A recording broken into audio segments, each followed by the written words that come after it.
Hi friends, ಇದು Sunday mini vlog. ಇವತ್ತು ಸ್ವಲ್ಪ ಕೆಲಸ ಜಾಸ್ತಿ ಇರೋದ್ರಿಂದ ನಂದಿಗೋಸ್ಕರ ಪಾಲಕ್ ಪನ್ನೀರ್ ಮತ್ತು ವೆಜಿಟೇಬಲ್ಸ್ ಹಾಕಿ ಗ್ರೇವಿ ಮಾಡಿಬಿಡೋಣ. ಗ್ರೇವಿ ಮಾಡಿಬಿಟ್ರೆ ಸಂಜೆವರೆಗೂ ಇರುತ್ತೆ. ಮತ್ತು ನಂದಿ ಅದು ಮಾಡಿಲ್ಲ ಇದು ಮಾಡಿಲ್ಲ ಅಂತ ಕೇಳೋದು ತಪ್ಪುತ್ತೆ ಅಂತ ಹೇಳಿ ಗ್ರೇವಿನ ಮಾಡ್ತಾಯಿದ್ದೀನಿ. ಮತ್ತು ಇವತ್ತು ಸ್ವಲ್ಪ ಕಿಚನೆಲ್ಲ ಕ್ಲೀನ್ ಮಾಡ್ಕೊಳ್ಳೋಣ. ಮತ್ತು ರೇಷನ್ ಎಲ್ಲ ತಂದಿದ್ದೆ, ಸ್ವಲ್ಪ ಅದನ್ನು ರೀಫಿಲ್ ಮಾಡ್ಕೊಳ್ಳೋಣ ಅಂತ ಹೇಳಿ ಫಿಲ್ ಮಾಡ್ಕೊತಾ ಇದ್ದೀನಿ.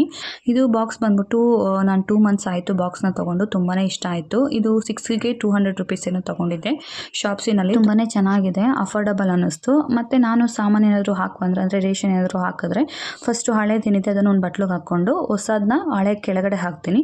ಆಮೇಲೆ ಮಿಕ್ಕಿರೋದನ್ನ ಮೇಲ್ಗಡೆ ಹಾಕ್ತೀನಿ. ಈ ಥರ ಮಾಡಿದ್ರೆ ಹಳೇದು ಫಸ್ಟ್ ಯೂಸ್ ಮಾಡಿದಾಗ ಆಗುತ್ತೆ ಅಂತ ಹೇಳಿ ನನ್ನ ಐಡಿಯಾ. ಸಾಮಾನೆಲ್ಲನೂ ಫಿಲ್ ಮಾಡಿ ಇಟ್ಬಿಟ್ಟು ಕಬೋರ್ಡ್ಸ್ ಎಲ್ಲನೂ ಕ್ಲೀನ್ ಮಾಡ್ಕೊಳ್ಳೋಣ. ಒರೆಸ್ಬಿಟ್ಟು ನೀಟಾಗಿ ಇಟ್ಟರೆ ಚೆನ್ನಾಗಿ ಕಾಣಿಸುತ್ತೆ ಅಂತ ಹೇಳಿ ಒರೆಸ್ಕೊತಾ ಇದ್ದೀನಿ. ಆಮೇಲೆ ಎಲ್ಲನೂ ಫಿಲ್ ಮಾಡಿರೋ ಸಾಮಾನೆಲ್ಲ 1 by 1 ಇಡ್ತಾ ಇದೆ. 1 by 1 ಎಲ್ಲನೂ ಇಟ್ಟಾದ್ಮೇಲೆ ತುಂಬಾ ಚೆನ್ನಾಗಿ ಕಾಣಿಸ್ತು. ನನಗಂತೂ ತುಂಬಾ ಇಷ್ಟ ಆಯಿತು ಅಂತಲೇ ಹೇಳ್ಬೋದು.